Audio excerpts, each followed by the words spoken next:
باب نمبر 2، باب فضل التوحید، بابن، اگر آپ اس کو تنوین کے ساتھ پڑھیں تو فضل کو آپ ضمہ سے پڑھ سکتے ہیں، اور اگر باب کو ضمہ سے پڑھیں، پیش جس کو ہم کہتے ہیں، تو پھر فضل کو آپ کو کسرہ کرنا پڑے گا۔ تو بابن عام طور سے طریقہ ہے پڑھنے کا، بابن فضل التوحید وما یکفر من الذنوب، باب اس بات کا بیان، کس بات کا؟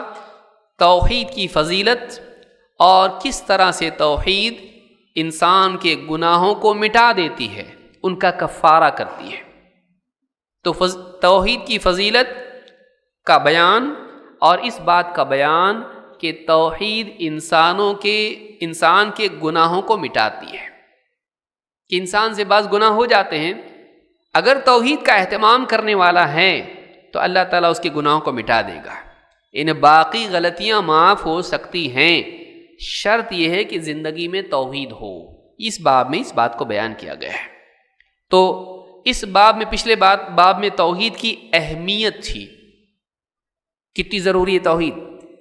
اس باب میں یہ ہے کہ توحید کتنی اچھی ہے، توحید کتنی اچھی چیز ہے، زندگی میں آئے تو کتنا بڑا فائدہ اس کا ہے، تو اس میں فضیلت ہے اس کی۔ توحید میں گناہوں کا بھی کفارہ بھی ہے۔ کفارہ کیا ہے؟ علماء کہتے ہیں الستر والتغطیہ، اللہ تعالیٰ کسی کے گناہوں کو ڈھانپ دے اور اس کو مٹا دے، اس کو کیا کہتے ہیں؟ کفارہ۔ اللہ تعالیٰ کسی انسان کے گناہوں کو اس طرح سے ڈھانپ دے، مٹا دے کہ وہ ختم ہو جائیں، اس کو کیا کہتے ہیں؟ کفارہ۔ کیا تھا گناہ اس نے، اللہ نے اس کو نامہ اعمال سے مٹا دیا، اس کو کیا کہتے ہیں؟ کفارہ۔ تو توحید اتنی بڑی چیز ہے کہ اگر کچھ گناہ انسان سے ہو بھی جائیں، اللہ تعالیٰ اگر چاہیں تو اس کے گناہوں کو اس کی توحید کی وجہ سے مٹا سکتا ہے، کیا ہوا گناہ مٹا سکتا ہے اللہ۔ کس وجہ سے؟ توحید کی وجہ سے۔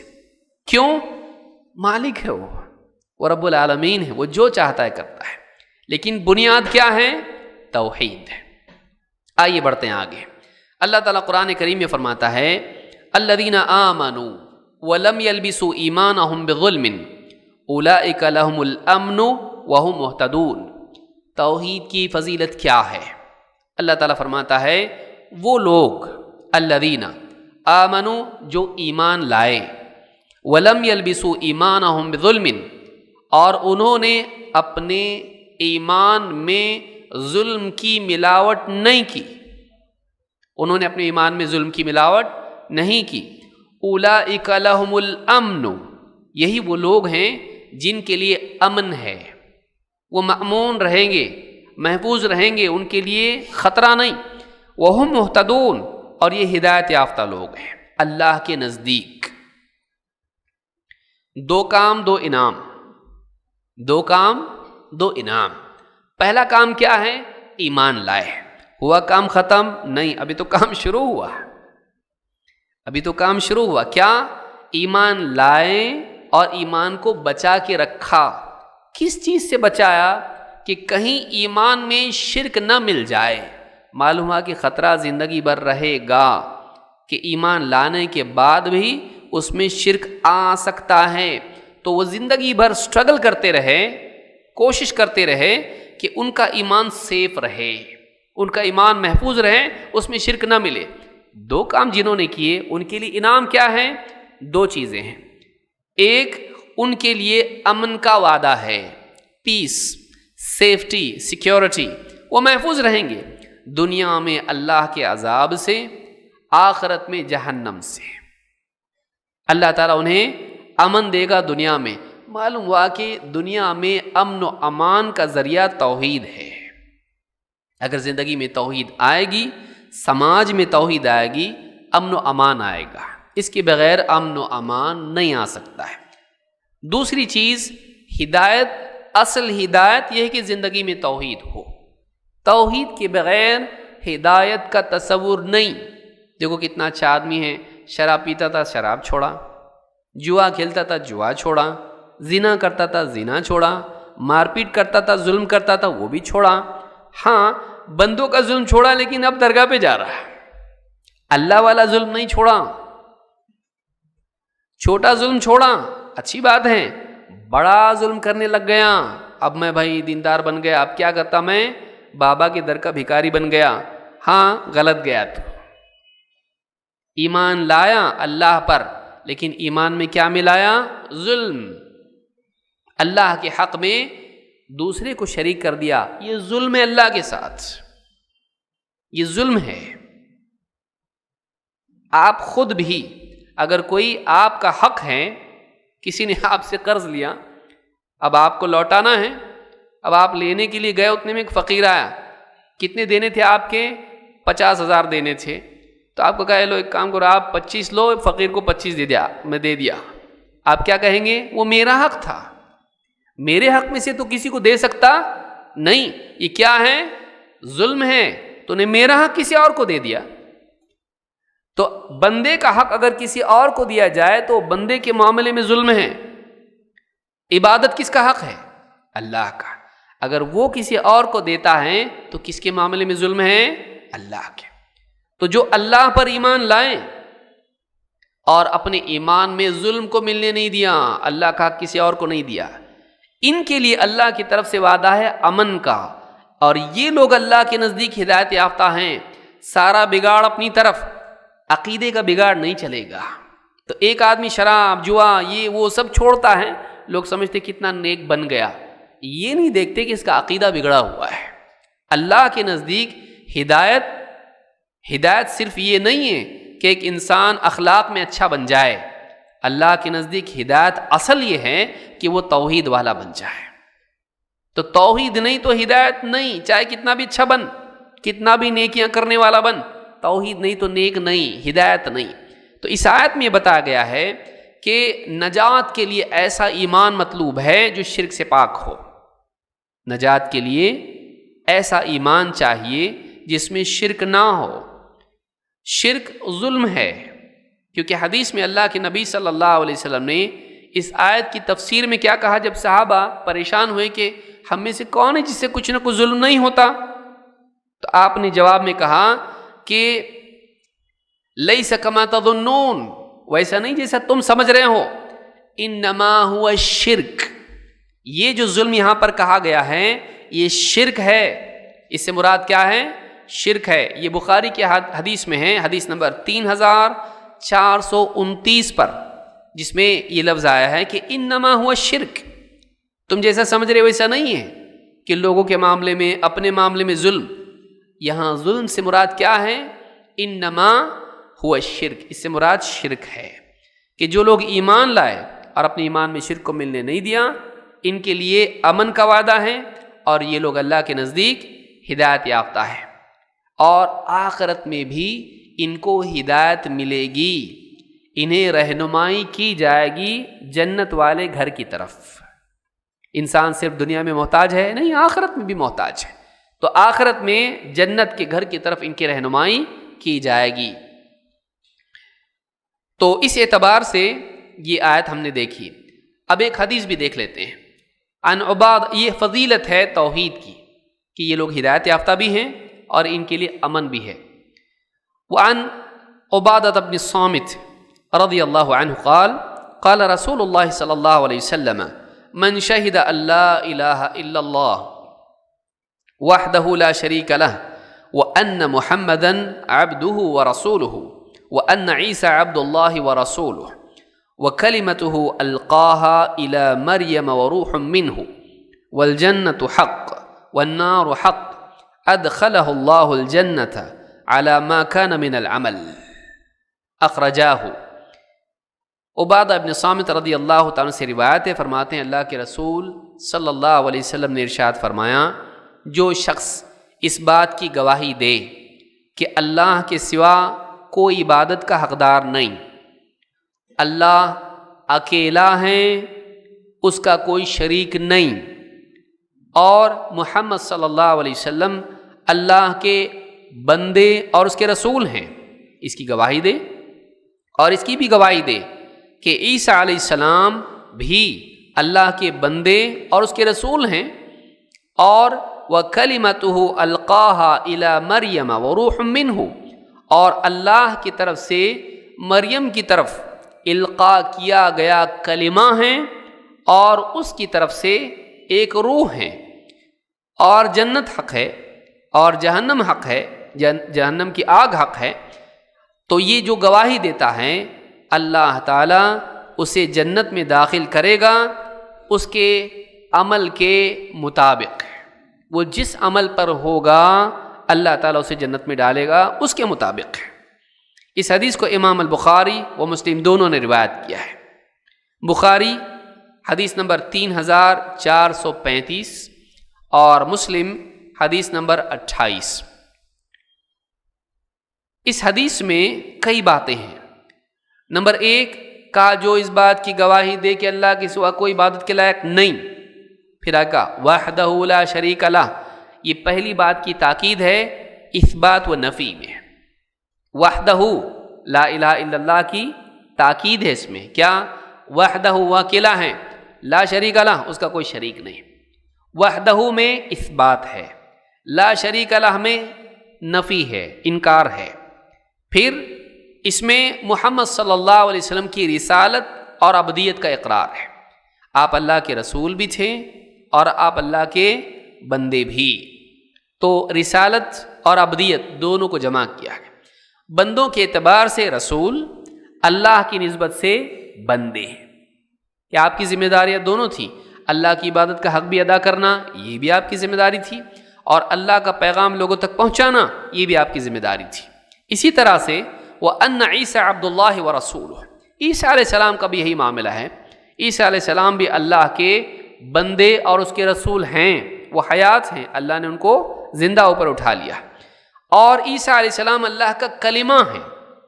کلمہ ہے سے مراد اللہ تعالیٰ کے کلمے سے پیدا ہوئے، اللہ تعالیٰ نے حکم دیا ہو گئے۔ ان مثل عیسیٰ عند اللہ کمثل آدم، عیسیٰ کی مثال اللہ کے نزدیک آدم کی طرح ہے، خلقہ من تراب ثم قال له کن فیکون، اللہ تعالیٰ نے انہیں مٹی سے پیدا کیا اور کہا ہو جا، تو وہ ہو گئے۔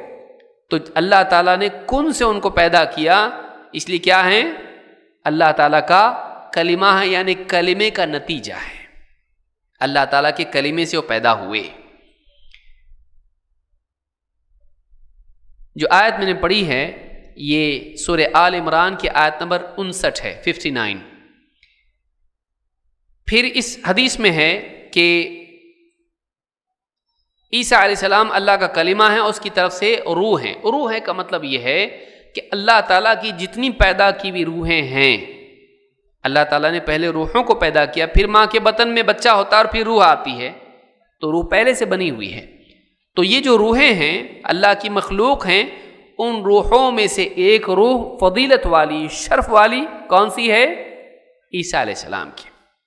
اور روح انہیں اس لیے بھی کہا گیا کہ وہ باپ کے ذریعے سے پیدا نہیں ہوئے، بلکہ اللہ کے حکم سے براہ راست مریم کے پیٹ میں، بطن میں، رحم میں ڈالے گئے۔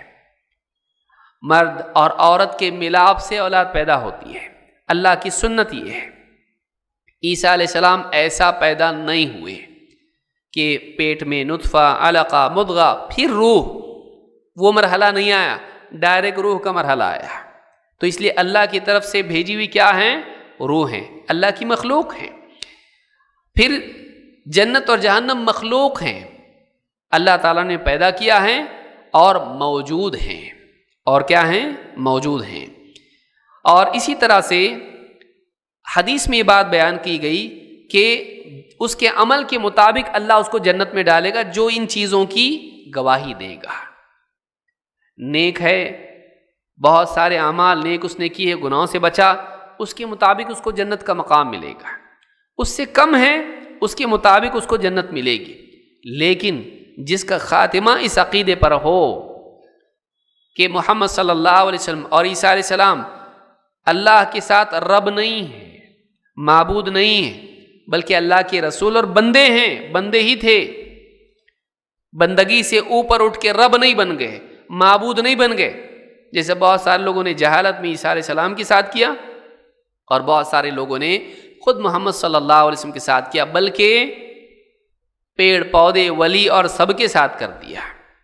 تو جنہوں نے نہیں کیا ایسا، اللہ کے رسول کو بندہ اور رسول ہی مانا اور جنت جہنم کو بھی مانا، آخرت کو تسلیم کیا، توحید کا عقیدہ تھا، رسولوں کو بندہ ہی مانا اور رسول مانا، اور جنت جہنم پر، آخرت پر، انجام پر انہوں نے یقین کیا کہ اچھا برا انجام سامنے آنے والا ہے عمل کے مطابق۔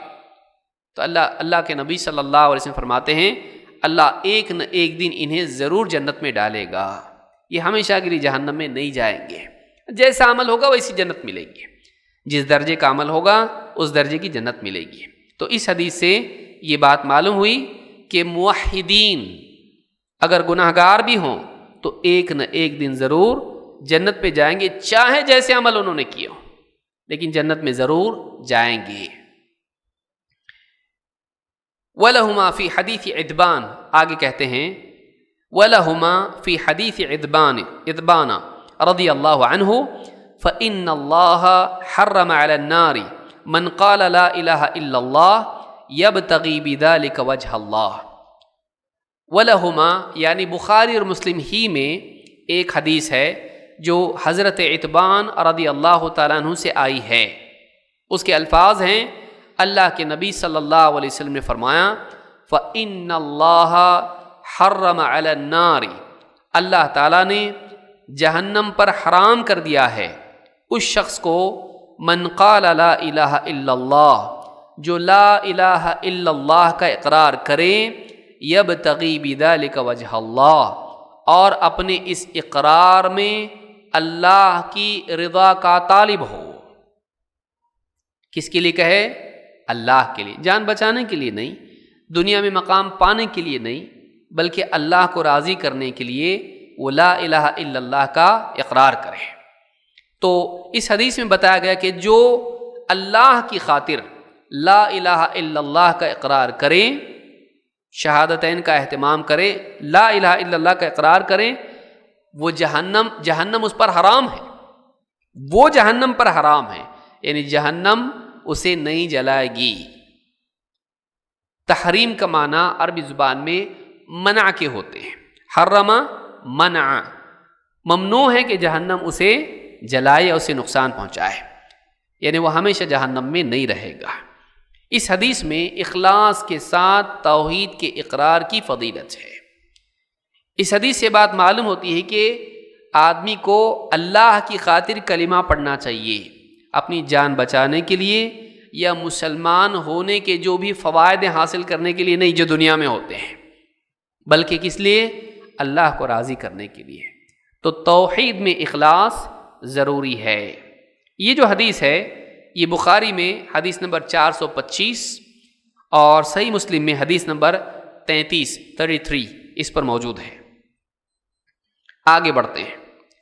وعن ابی سعید مرفوعا، حضرت ابو سعید رضی اللہ تعالیٰ عنہ سے مرفوعا یہ روایت آئی ہے۔ مرفوع اس روایت کو کہتے ہیں جس میں اللہ کے نبی صلی اللہ علیہ وسلم کا قول یا عمل ہو، جس حدیث میں نبی صلی اللہ علیہ وسلم تک جو پہنچتی ہو، آپ کی بات یا آپ کا عمل اس میں بیان کیا گیا ہو، ایسی حدیث کو مرفوع کہتے ہیں۔ وعن ابی سعید رضی اللہ عنہ مرفوعا قال موسیٰ یا رب، موسیٰ علیہ السلام نے کہا اے میرے رب، علمنی شیئا اذکرک وادعوک بہ، اے میرے رب مجھے کوئی ایسی بات سکھا دے، ایسا کلام، ایسا ذکر سکھا دے کہ میں اس کے کہنے سے تجھے یاد کروں، میں اس کا اہتمام کروں تجھے یاد کرنے کے لیے، وادعوک بہ، اور تجھے پکارا کروں۔ قل یا موسیٰ لا الہ الا اللہ، اللہ تعالیٰ نے فرمایا اے موسیٰ لا الہ الا اللہ کا اہتمام کر، یہ کہا کر۔ قال یا ربی کل عبادک یقولون ھذا، موسیٰ علیہ السلام نے کہا اے میرے رب سارے ہی بندے تو یہ کہتے ہیں، میں کچھ خصوصی چاہتا ہوں، سارے ہی بندے تو ایسا کہتے ہیں۔ قال یا موسیٰ لو ان السماوات السبع وعامرهن غیری والارضین السبع فی کفۃ ولا الہ الا اللہ فی کفۃ مالت بہن لا الہ الا اللہ۔